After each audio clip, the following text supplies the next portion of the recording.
Shalom and welcome to another edition of Treasures of the Torah. I'm Pastor Matt McEwen.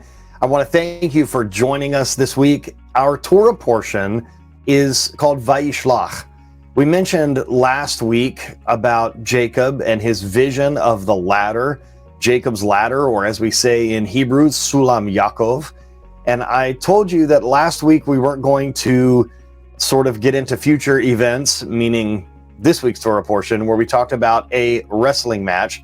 And this week, we're not going to talk about that either. I feel like a lot has been said about that, but rather, I want to bring up a treasure of the Torah this week that I mentioned to you last year, and Rabbi Shapira has mentioned to us many times. It concerns people's motivations. How many of us can attest to the fact that sometimes people seem like they intend to do one thing, but their underlying motivation is something that's vastly different?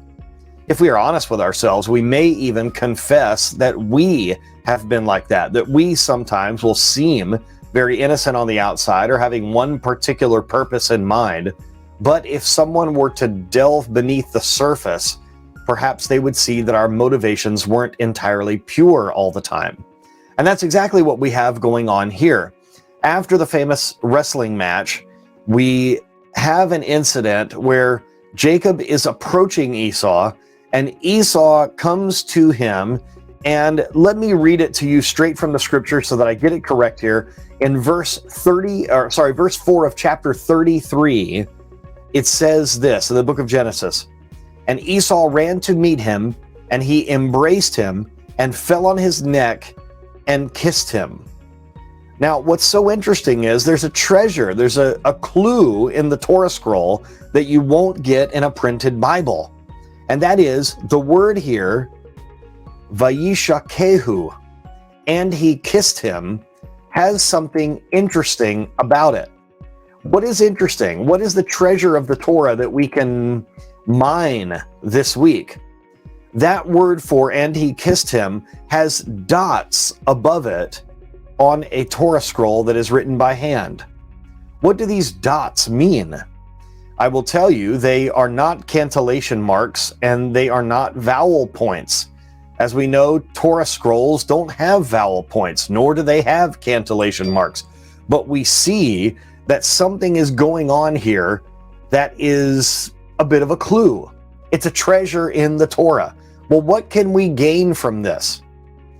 Rashi and the Midrash Rabbah both suggest that these dots are to let us know that there is an exception to a rule going on here, that there's something going on beneath the surface. And one famous rabbi says that these dots are to signify that this kiss is not how it appears, that it's not a kiss that Esau gives with all his heart.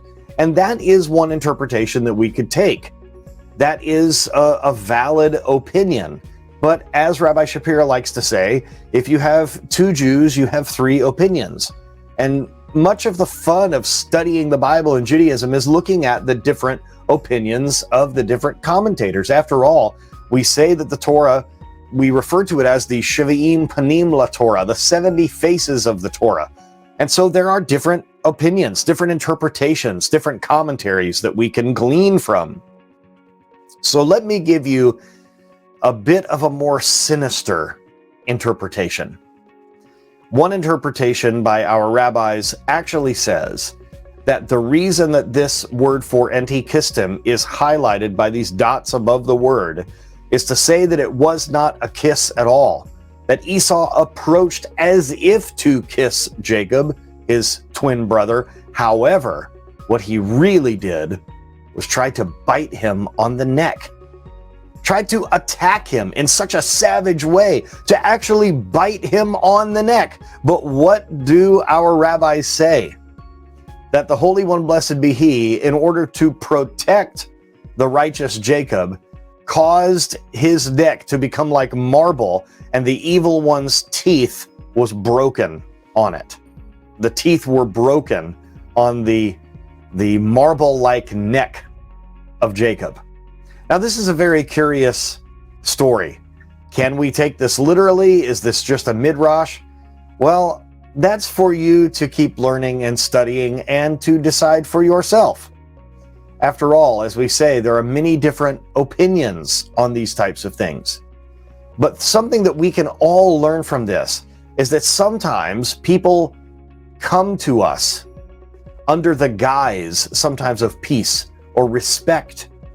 How many times have we seen this with nations with regard to Israel, the modern state of Israel? Oh, they look very much like they have this offer of peace or this or that, but always underneath, we have to be wary of an attack. We have to be wary of the other shoe dropping, so to speak, as we say in English. Is a kiss really a kiss?